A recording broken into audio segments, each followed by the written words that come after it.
Hello, everyone. Welcome to today's security-oriented presentation on scanning, testing, and training with Innovative Computing Systems and Digital Defense Incorporated.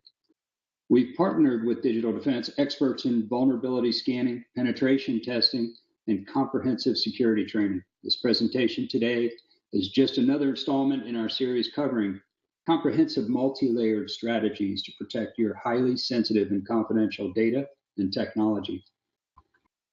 We'll be recording today's session, and it'll be made available on our website, along with many other presentations. To get there, just visit our site at innovativecomp.com. Click on Resources, click on Webinars, and you'll be able to download a copy of today's presentation, which you can share or review at your convenience. That recording will be available a little later in the day, and we'll send that out to all of you who have registered. By default, we've muted everyone on entry. We hope to keep this an interactive session, however, so if you have any questions, feel free to unmute and ask your question. Or you can put something in the chat box, and we'll, if we have time at the end, we'll follow up with all those questions and see if we can't get answers to them. Please note we're going to keep an ear out for any background noise, folks being unmuted or videos or anything like that, and we'll mute those so that everyone can concentrate on the presentation a little better. Before I introduce our primary presenter, I just wanted to do a quick introduction to myself. My name is Ted Glutz. I'm the Director of Sales and Marketing at Innovative. Got about 35 years in the legal industry. The last 25 have been immersed in legal technology. I'm really glad to be part of today's presentation. We're honored to have with us today as your primary presenter, Tom Dessau, Chief Information Officer at DDI. Besides being the CIO of a renowned security practice, he's got an extensive background in working with computer security. Tom will help us with some tips and recommendations on how to best implement a comprehensive portfolio of initiatives geared at securing our technology environments. Without further delay, Tom, go ahead. Thanks so much for the introduction. I appreciate that. Hello, everyone. Thanks for joining us today. A little bit about me. I've got about 20 years of IT experience, 18 of that working specifically in information security. And then I've got about 20 plus years of banking operations and controls experience, which kind of applies across the board to a lot of industries because of the different operations and controls that need to be put in place. In my experience, I've managed IT teams, I've managed ethical hacking teams, vulnerability research teams. These are the people that are actually breaking into systems, breaking into software, looking for vulnerabilities that can be exploited. And then I've managed vulnerability development teams as well.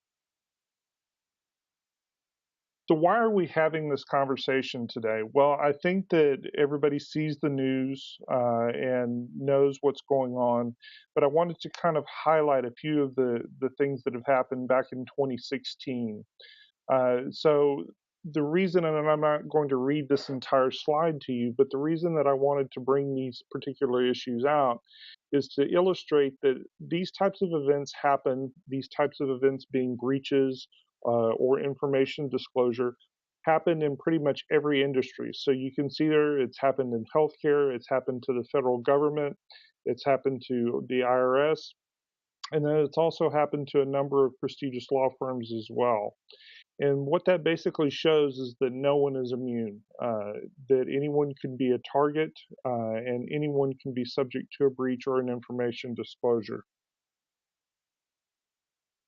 Now, what makes a holistic security program? Well, there are a lot of pieces and parts that actually go into it, but the three that I'm going to be focusing on primarily today are going to be vulnerability scanning, penetration testing, and information security training. I do want to mention the web application testing, which is basically the testing of web-based applications for specific vulnerabilities. Application source code audits, where you're looking for vulnerabilities in the actual code of an application. That goes very closely in hand with mobile application testing. And then you've also got environmental-based testing, such as social engineering, where you have phishing attacks, you have phone-based attacks, on-site social engineering, where you've got someone that's actually trying to gain physical access into your organization, physical security site reviews, where you've got someone that's actually looking at your physical security controls, whether it's your door locks, your lighting, all of that information, and then enterprise risk assessments as well, where you're actually looking at a very holistic and a very high level of the risk that the organization is taking on. That would be a lot to cover in today's presentation. And so I thought it would be best to focus on the what I typically call the big three: the vulnerability scanning, the penetration testing, and the information security training. Let's hop right into that. So what is vulnerability scanning? Well, it's basically an automated assessment of your corporate networks in an effort to discover known or unknown vulnerabilities. And what I mean by known or unknown is that it could be known or unknown to the person that's actually doing the scanning. It may be a vulnerability that you know is on your network that you're trying to validate, or it could be that you're looking to see if you have any vulnerabilities that are unknown that may be existing on your network without your awareness. They're typically recurring in nature. We typically see that most organizations will complete these types of assessments at least on a monthly basis. We have some that do them more frequently and some that do them less frequently, but I would say that by and large, for the most part, monthly is fairly standard. It's also a way to ensure that your network defenses are working properly. So if you've got antivirus, if you've got an intrusion detection system, an active firewall, an active IDS that should be blocking malicious traffic, it's also a way to ensure that those are actually working for you so that you can make sure that, you know, if you've got a host-based firewall, is that actually blocking malicious traffic? If you've got an network-based intrusion detection system, is it seeing that malicious traffic and is it alerting you on it properly? And it's also a way to ensure that there are no rogue systems on your networks. And what we see more commonly than not today are rogue wireless networks, where someone has taken an access point and actually plugged it into the network so that they can gain wireless access rather than having to jack into the network, so to speak, with a Cat5 or a Cat6 cable. So why would you want to conduct the vulnerability scanning? Well, I kind of touched on that already, but by and large, for the most part, it's going to be for legal and internal controls. Depending upon the industry that you work in, regulators are going to require it, auditors are going to require it, and boards and senior partners are going to require it because many times they have a fiduciary responsibility to the organization to make sure that everyone understands the risk that the organization is being placed under with their computing assets. You also, though, have, and this is something that many people tend to forget, you have a PR and customer expectation uh, component that you need to take into account as well. Customers want their data safeguarded. Customers have an expectation that your company is proactive, that you're not going to wait for a breach to occur before you actually do something. And I think that everybody that's on the call today understands that if those expectations are not met, that you stand the chance of losing goodwill with clients in the event of a breach. Now, I know that the majority of you are coming from the legal industry, and many times people in the legal industry, at least in my experience that I've dealt with, have said, well, what do I have that someone would actually want to gain access to? Well, there's actually quite a bit of confidential information that you may be privy to that the public, if it became public rather, could place lawsuits in jeopardy, could place individuals in jeopardy as well if it was exposed. And so there is that goodwill that has to be maintained even within the legal industry to ensure that the firm can be still an ongoing concern and still gain the trust and respect of its customers. So, what I wanted to talk to you on starting your program off right is decide whether you want to use a managed or an unmanaged offering. And what do I mean by that? Well, there are typically two types of vulnerability scanning programs that can be implemented. You can have one that's managed where you have someone that's working for a security company that's managing that vulnerability scan program for you, or you can do an unmanaged offering where you're actually the one that's managing when the scans run, you're looking at the results, you're determining what needs to be remediated first, and then what other actions need to be taken. But when you're looking at that, what you need to think about is, do you have the ability and the staffing to run the program on your own? What we find many times, and this is in organizations large and small, we have clients that have 20 employees where the CEO is the IT person, all the way up to multinational organizations that have tens of thousands of employees. We see that many times they simply do not have the staffing to manage and maintain the program on their own. So they look more for a managed offering. Do you need someone to manage and review the findings of your scans? What that means basically is when a scan is run, do you have the ability to go in and look at the information yourself? Or would it be more appropriate to have someone go through and actually look at that and help prioritize that information so that when you're going through and you're actually doing your remediation, you're getting, so to speak, the biggest bang for the buck? So another thing that you need to think about is deciding on what needs to be scanned. Do you scan all of your network segments or do you scan just some of them? Now, what we've seen many companies going to is scanning their entire network. And that means even if they're running, say, a Class B internally with a lot of different subnets, they're scanning even the dark spaces. The reason that they're scanning the dark spaces is they want to know if any rogue networks are popping up that they're unaware of.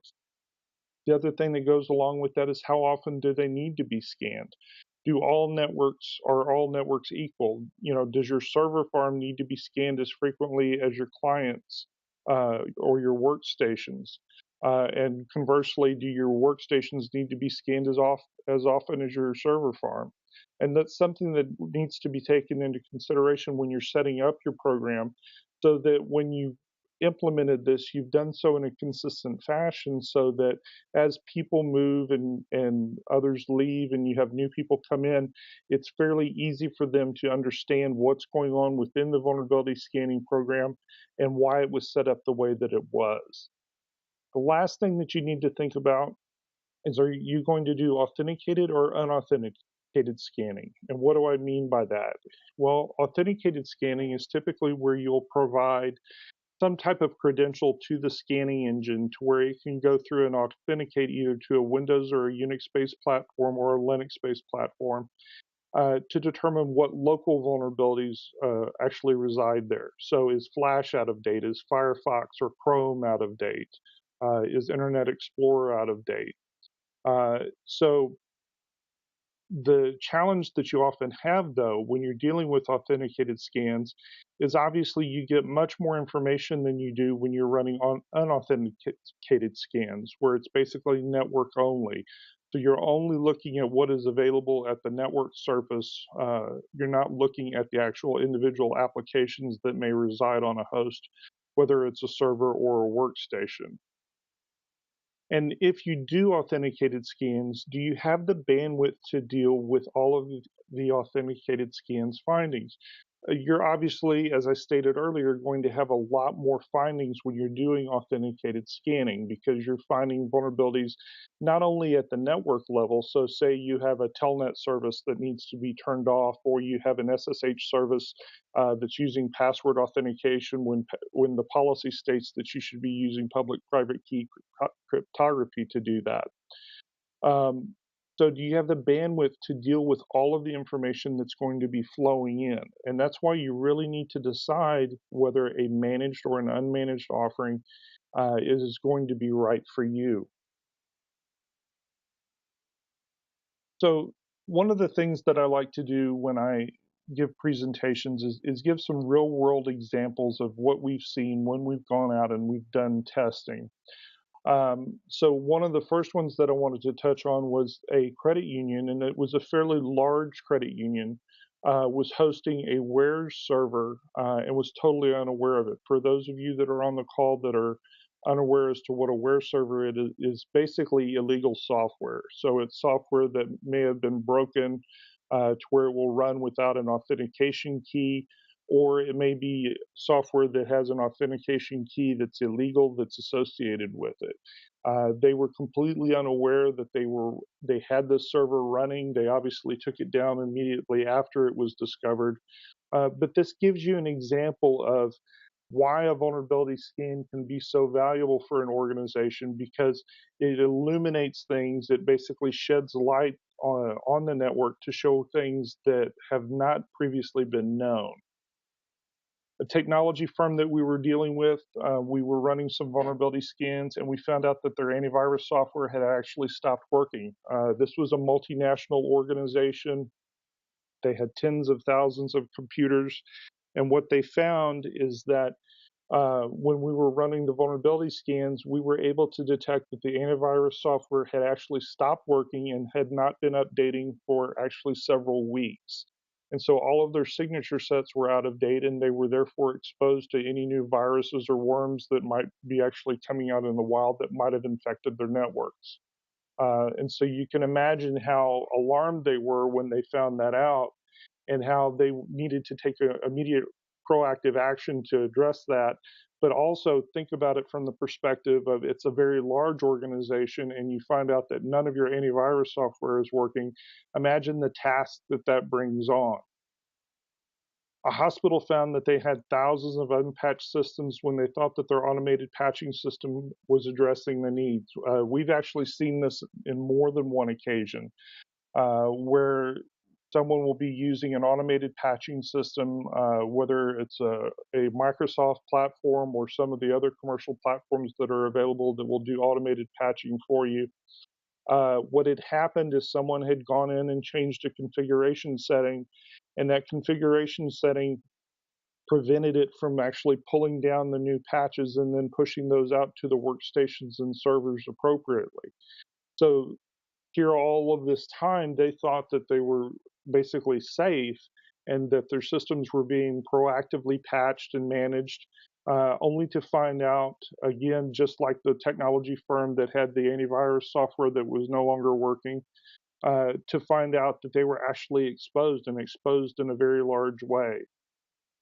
And then lastly, another example that I wanted to get in, I kind of touched on this earlier when I was initially talking about scanning, is we had a law firm that found that they had rogue wireless networks that they were unaware of on their network. Now, many people may say, well, what's the big deal if someone goes in and sets up a wireless network? Why is that really that big of a deal? Well, if you think about it, if it's improperly configured, say it's someone that just takes it and sets it up, but doesn't know how to properly harden it, doesn't know how to place security keys on it or very strong passphrases or something of that nature, that could be a gateway that someone uses to break into your network and gain access to that sensitive information that you've worked so hard to try to protect. And so they were working under the auspice that they were completely secure, that their networks were hardened. In fact, their networks were very hardened. We found very few things that were actually wrong with their network until we came upon these wireless networks that they were unaware of. And that basically changed their entire security posture from what would have probably been a good or an excellent, down to almost a poor, because of the level of access that would have been gained by anyone that was able to utilize those rogue wireless networks. So let's move on to penetration testing. So what is penetration testing? And the reason that I wanted to define this is because many times there's confusion between what vulnerability scanning is and what penetration testing is. A lot of people think that when you run a vulnerability scan with a particular tool, that you're actually doing a penetration test. And that really is the farthest thing from the truth. Penetration testing is a manual test of findings from automated tools. And this is what does that mean? That means that you've actually got a trained security analyst that is now running tools to validate the vulnerabilities that were found during a vulnerability scan, and is going to attempt to actually exploit them. It's the use of tools and scripts to exploit the vulnerabilities to gain access to systems and to resources. So this is where they're running particular types of scripts. These may be scripts that are available in the wild, that a hacker or someone else has written, that has been sanitized by the organization that's doing the testing to ensure that it's not going to do anything malicious or take down a system or anything of that nature. But it's a valuable tool because it's what's being used in the wild, so to speak, to attack systems either on the internet or on corporate networks. It's the use of exploited systems as pivot points. And so, what that basically means is the compromise of one particular system, whether it's a workstation or a server, and then using that as a pivot point to attack other systems on the network. And we see that happen more often than not when a domain has been compromised or when a workstation that has local administrator credentials has been compromised. Uh, Typically, at that point, that will be used as a pivot point to attack other systems that are on the network that may be using that same credential. We actually, in a recent test, had an analyst that used a printer as a pivot point. And the reason that they were able to use it as a pivot point is because there was password reuse within the organization. The password that was being used to administer the printer was actually the same as the domain administrator password. And so once that password was captured and cracked, it was attempted against the domain and it was successful. And so we were able to pivot off of the printer and actually compromise the entire domain. And it's the use of these exploited systems to gain access to administrator or root privileges. That's always the end game that is in place when a penetration test is actually occurring. Is you want to see, can I actually gain access to administrator privileges? Can I, on a Linux or Unix system, gain access to root privileges? Because obviously, if you can gain that level of administrative access, you can pretty much gain access to any type of information that's actually being stored on the network. Now, why would you conduct the penetration testing? I'm not going to belabor this. A lot of this is the same as why you would actually perform vulnerability scanning. It's because your regulators, your auditors, and your boards and senior partners are probably going to require it. And then again, you've still got the PR and the customer expectations where customers are expecting that you're going to be proactive, that you're going to be going out and actually doing these types of penetration tests to where you can give some type of certainty to them that their information that is being stored on your network is actually being safeguarded. And you're taking an extra step when you're doing these penetration tests. So you've done your vulnerability scanning, that gives a certain level of certainty. And then now you're going through and you're actually conducting the penetration test, and it gives a higher level of certainty because now you're validating, can the vulnerabilities that were found on these vulnerability scans, can they actually be exploited, or is it something that we don't necessarily need to worry about at this time, something that we can defer? It's the whole risk management principle of mitigate, defer, transfer, or accept the risk. And so you may be able to accept the risk because you know that a trained security analyst was not able to exploit these vulnerabilities. And so you have some surety that your systems and your networks are actually secure. One of the things that I always want to talk about when discussing penetration tests is managing the penetration test itself. And really just starting the program off right. So make sure that you understand the scope of the test. Are you going to allow the security analyst to test all of your systems or only a smaller subset of the systems? And we do see that from time to time that people will say, no, I don't want you to test my domain controllers, or I have this very special application server that's running that the entire business depends upon, and so we can't have any downtime. And I always caution people that, if the system is that mission critical, that may be the system that actually needs to be tested the most, because if it's providing that much information to the corporate resources and the employees, if it goes down because of an attack, or if it's taken over because of an attack, imagine the impact that that can have. Determine which types of data you're going to be most concerned about with the security analyst actually finding. So if you're a law firm, are you worried about that they're going to find some type of intellectual property that should have been safeguarded? If you're a hospital, are they able to see electronic protected healthcare information? If you're a bank, are they able to see social security numbers, bank balances, and other types of PII or private information? And make sure that you understand the tools that are going to be used during the test. Don't always assume that every firm is going to be using the same tool set. Many firms vary in their tool sets, and so it's always important to ask when you do a penetration test, what type of tools are you going to be using? Are you going to be using commercial tools? What scanner are you going to be using? What types of scripts might you be running? Is there anything that I need to be aware of that these scripts might actually do that could have a detrimental effect on my network or on a particular host? Next is identifying those systems and data that are off limits. And I kind of touched on this just a minute ago, but this is a lot of times these are systems that are so quote unquote weak that they can't really undergo the pressure of the penetration test. In fact, they may not be able to undergo the pressure of the actual vulnerability scan. And the reason for that is because the network stack that's associated with the system simply can't accept the traffic. And as a result, the system falls over when it's scanned or falls over during the penetration test.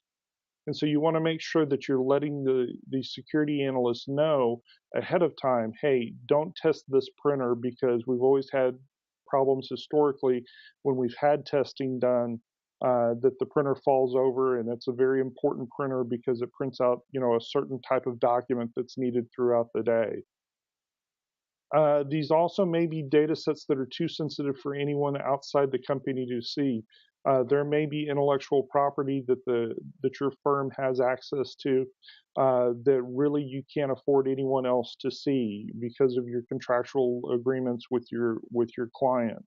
And so you need to make sure that if they do come upon that information, that nothing is done with it. It's not documented within your test. In other words, no verbiage out of it is documented within the test, and that you're alerted immediately that that information has been discovered.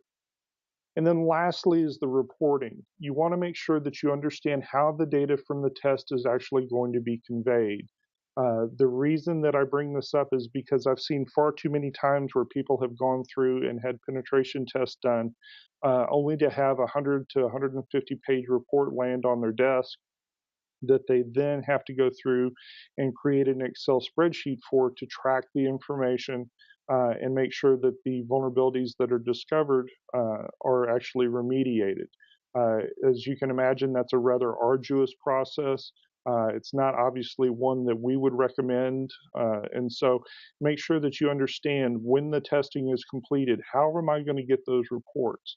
Am I going to get an executive summary report that I can use with C-level management, with boards and senior partners?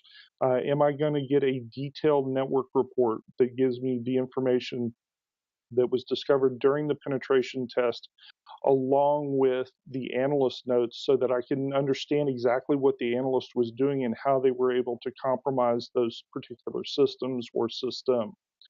So make sure that you understand what your reporting is actually going to be. And even more importantly, before you even go into the pen test, have an expectation of what you want your reporting to be, so that when you're having those discussions, you already know, look, I want an executive summary report, I want a detailed report, and I may want some other types of reports as well that break the information down in other particular ways. And don't be afraid to ask for those types of things when you're going into the penetration test. So some real world stories with penetration tests. The first one actually happened quite recently. We had a security analyst that was doing a penetration test on a financial institution and was able to compromise a workstation. And from that workstation, they used it as a pivot point to gain access to one of the domain controllers. And what they found was that the domain controller was actually hosting pornography on it. And the owners of that system were completely unaware that the pornography was actually resident on the system. Someone had basically set up a file share and had been placing the content on the file share without anyone knowing. A law firm was unaware that their entire domain could be compromised due to a weakly configured printer. I kind of touched on this a little while ago when I was talking about password reuse. This was actually a law firm that we were doing testing on where this was discovered.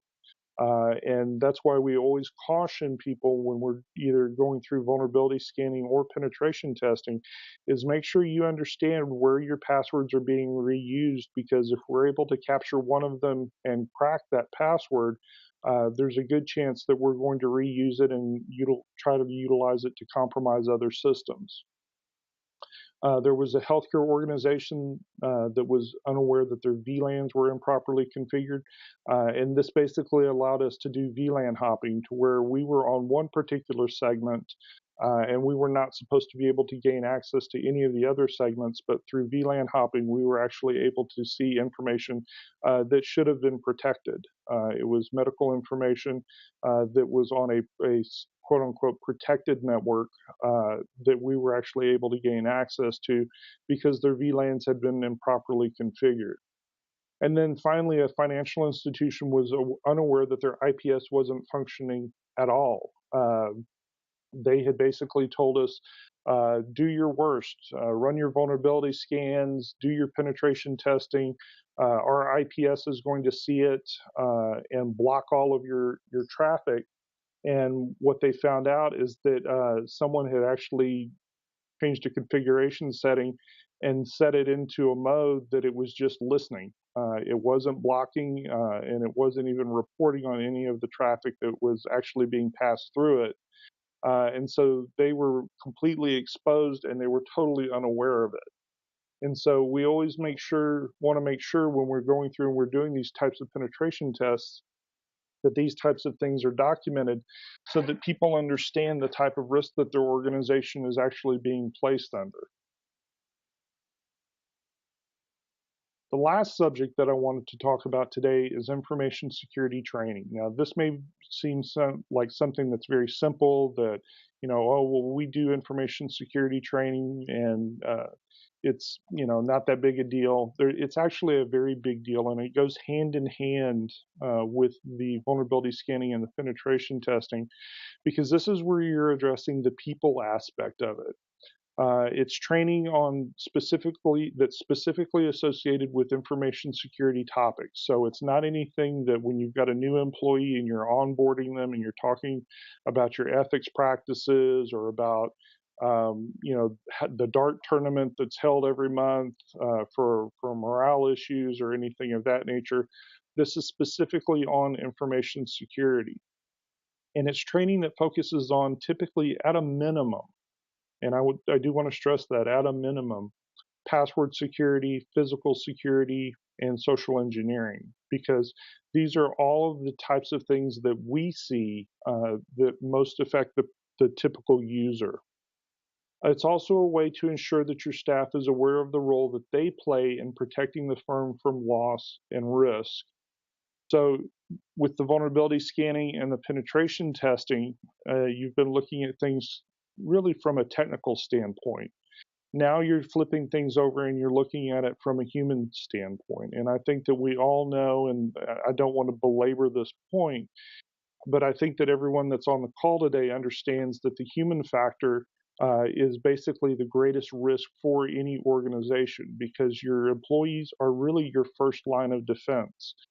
They're the ones that are going to report when their mouse pointer is moving when it shouldn't be moving.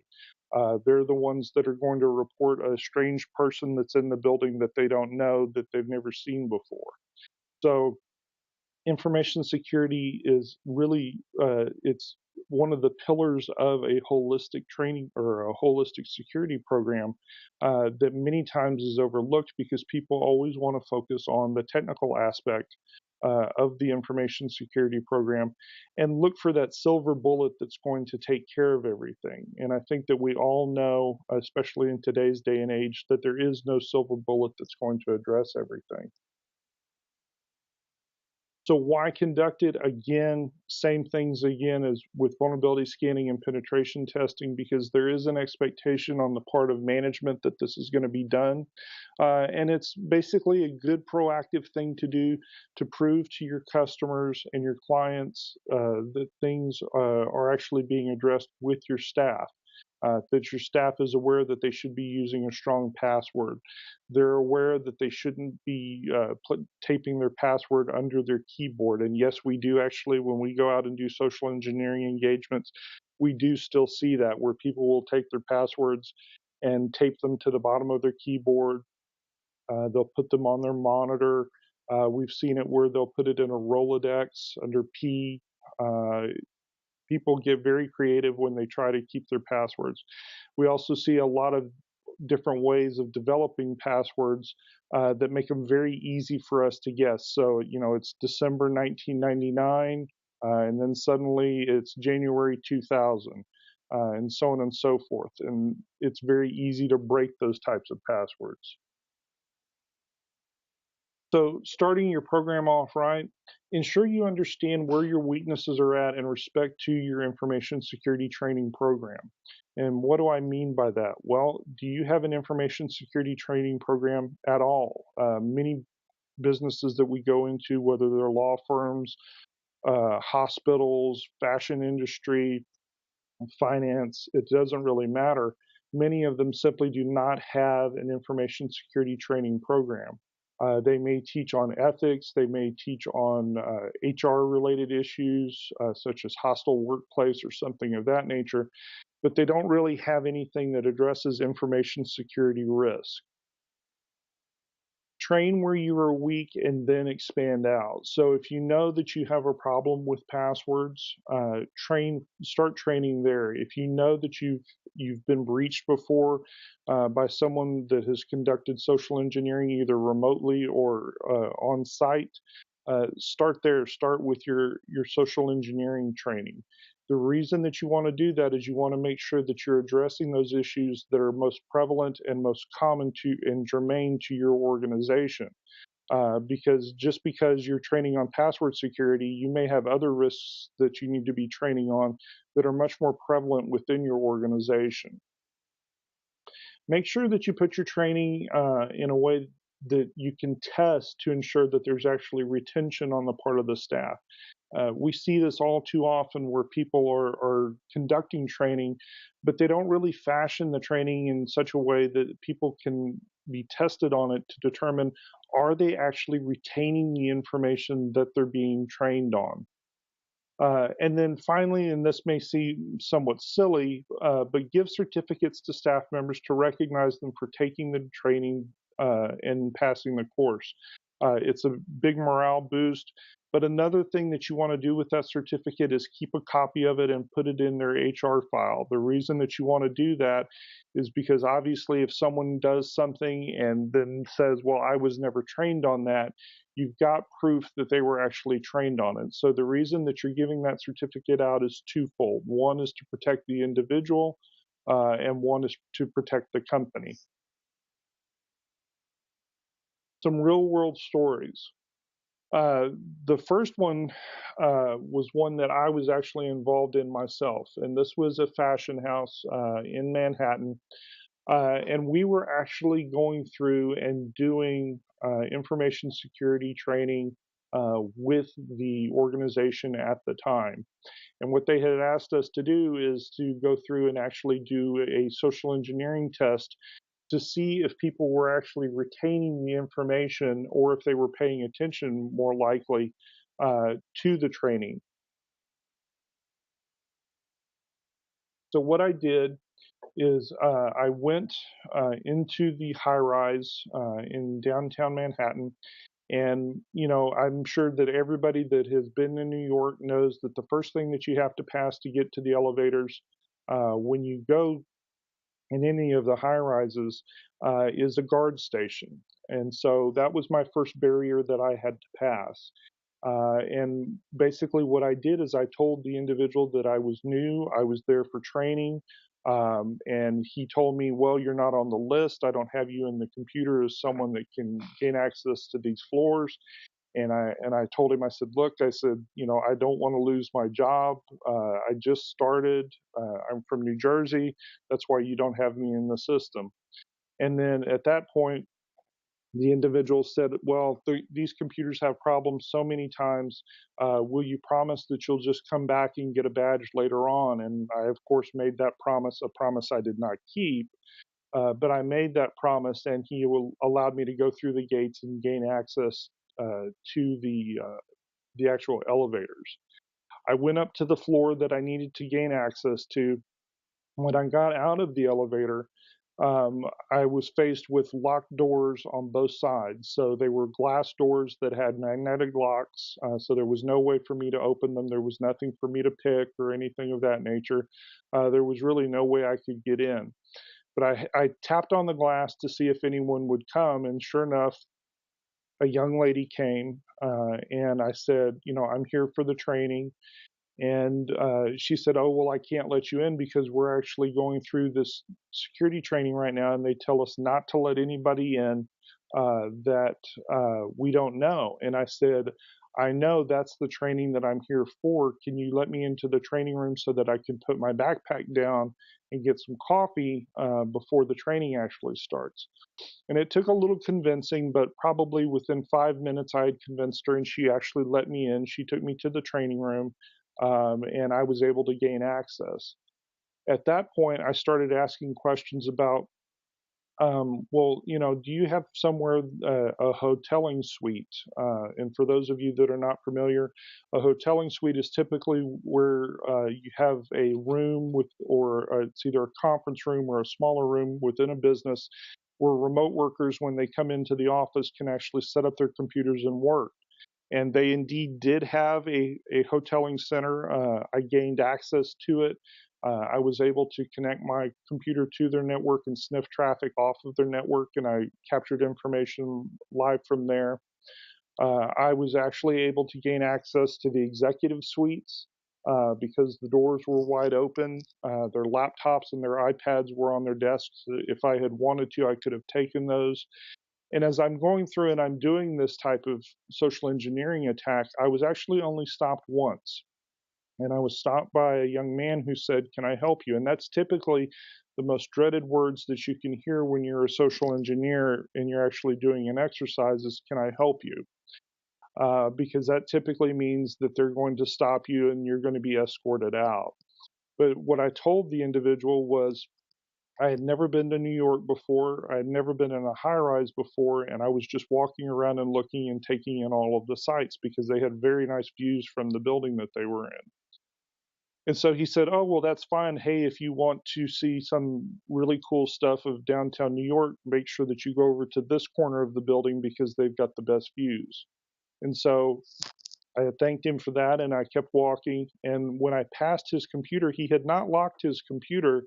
And what was ironic was that he had the email up from my point of contact telling him that I was going to be there to conduct the training. He obviously didn't know who I was, though, so he had no way of associating the email with me. I gained access to other secured areas. I gained access to their data center. And all of this because their information security training program was so weak that they basically did not have any program in place to allow their employees to have the knowledge needed to recognize a social engineering attack and put a stop to it. Another thing that I kind of touched on this a little while ago was the security analysts that continue to find passwords like 12345 and password on user systems during penetration tests. We still see that. It's very scary for us actually when we see that because that means that more often than not that the organization really doesn't have a strong information security training program in place. And as a result, they are still allowing people to use weak passwords.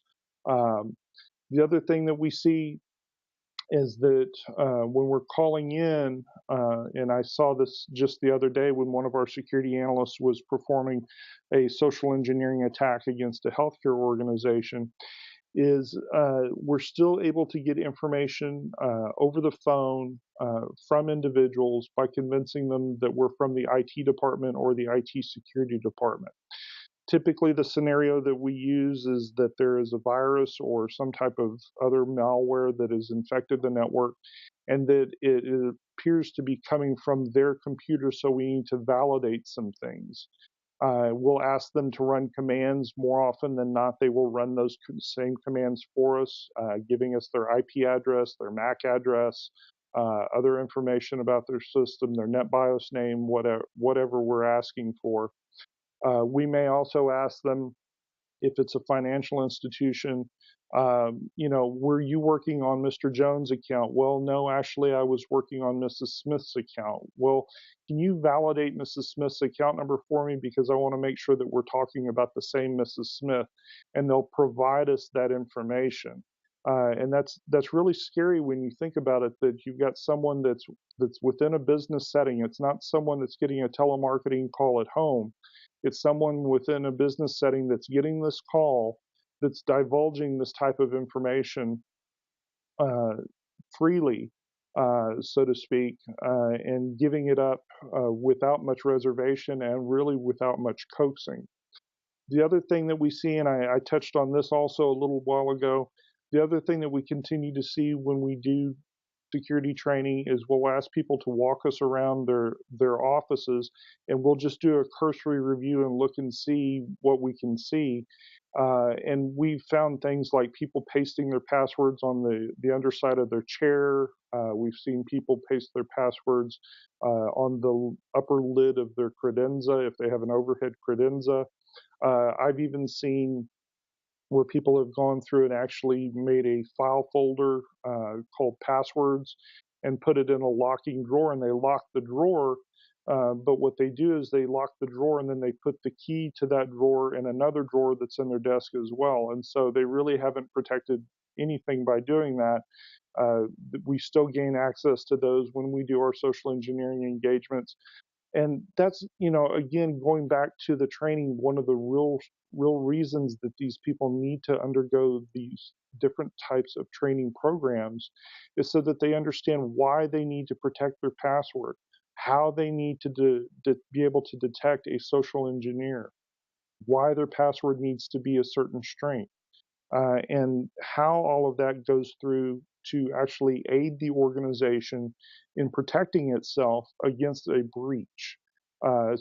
We've gone through and we've talked about the vulnerability scanning, we've talked about the penetration testing, and now we're talking about really what is the weakest link many times in the organization, which is the human factor, and why it is so important to have that third pillar of training uh, to go along with the vulnerability scanning and the penetration testing. So putting it all together, making your program holistic, make sure that you recognize, and many people still have a problem with this. They're still looking for a technology that they can go out and buy and implement that will be that silver bullet that will address all of your needs. And I'm here to tell you, after working in the industry as long as I have, that there really is no silver bullet. There is not one single technology that you can go out and buy that will address all of your needs. That especially is true of the human factor. You can buy training programs and put those training programs in place, but if they're not proven and you don't have good retention on the part of the staff, uh, they're really just being put in place for show, so to speak, many times. Recognizing that there is no perfect firewall, there is no perfect IDS or IPS, there is no perfect antivirus. And so you need to take a layered approach and make sure that you're putting technologies in place that complement each other so that you're properly protected. One of the things that we always recommend when we're talking to organizations and we're talking about layering defenses is use, this is just an example, is use more than one type of antivirus. Use one type of antivirus at your mail gateway, use one type of antivirus at your server level, and use one type of antivirus at your workstation level. Now, many people have questioned me and said, well, why would you want to do that? Wouldn't it be better to just use one, and that way you can manage it in a much more global, holistic fashion? The challenge with that is if you get a virus or a worm or any other type of malware that comes in that your one AV product does not have a signature for, you're going to be left exposed. By layering your defenses and using different antivirus products, you're actually standing a much greater chance of something having a signature check or a heuristic check that will actually detect the malware and prevent it from propagating throughout your network. For each part of the program that you implement and conduct, you need to test the outcome to make sure that it's actually meeting your needs, and then you can adjust from there. So make sure that when you're having that vulnerability scan done, is it actually providing you the information that you need, or is it just noise? And if it's noise, then you need to go through and perhaps tune your vulnerability scanning program to make sure that it's providing you the information that you need so that you can actually address the real risks that your systems are being exposed to. Recognize that all parts of your security program tie together. And this is really what makes it, holistic, so to speak. As I mentioned, the vulnerability scanning and the penetration testing are closely tied, but you can even tie your information security training program into that as well to make sure that you're really addressing all of the particular risks that your organization is going to face. And then lastly, ensure that once your program's in place that you refresh it. Now, this is something that we see so many organizations not do.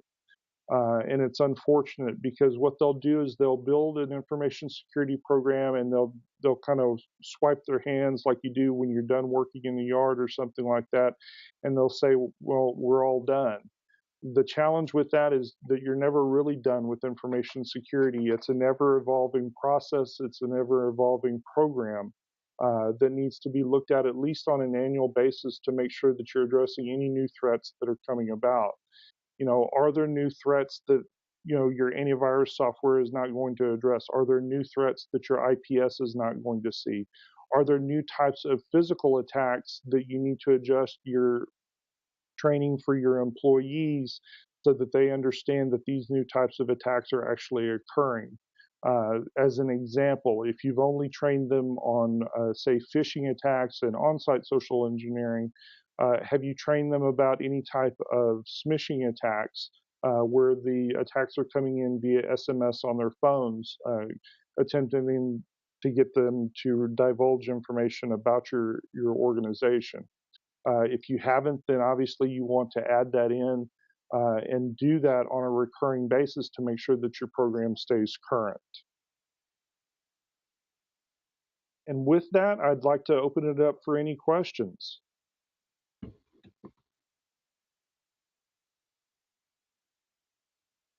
Tom, I had gotten a few directly. I can read those. I'm taking a look to see if anybody else is unmuting, and I don't see that.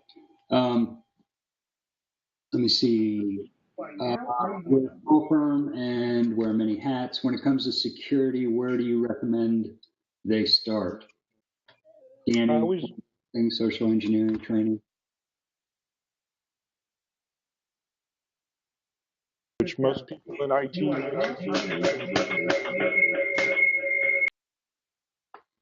I recommend that you start by doing the vulnerability scanning. That's going to give you basically the biggest bang for the buck. And then you can build from that with the penetration testing and the information security training. I want to make sure that everybody that's on the call today understands that you don't have to do these things in a serial fashion. You can do them in parallel, especially the training in conjunction with the vulnerability scanning and the penetration testing. So you can start more than one at a time. But if you ask me if I have no information security training program or I have no information security program at all, and I'm wearing many hats, where should I start? I would say at least start with your vulnerability scanning to get that moving. Okay. Let me get clarification of the next one. What's a reasonable amount for, I don't know, it's basic vulnerability assessment? Brian, if you could help clarify that question.